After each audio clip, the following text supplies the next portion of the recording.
China's permanent representative to the United Nations, ژانگ, on Wednesday called for efforts to advance the Belt and Road Initiative in support of the 2030 Agenda for Sustainable Development. ژانگ made the remark at the release of the UN Department of Economic and Social Affairs Progress Report on BRI in support of the 2030 Agenda.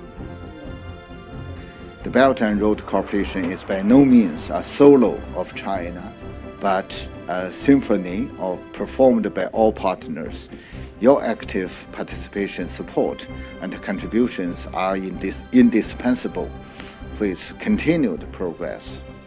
We look forward to working with all partners to discuss together, build together, and share the benefits together, and strive for high-quality development of the BRI so as to accelerate the implementation of the 2030 Agenda and make greater contributions to the common development of all countries.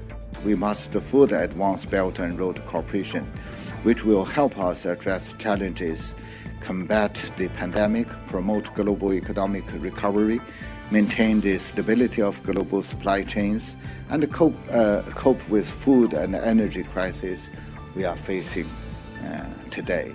The BRI meets the needs of our times and the expectations of peoples and the shared interests of all countries.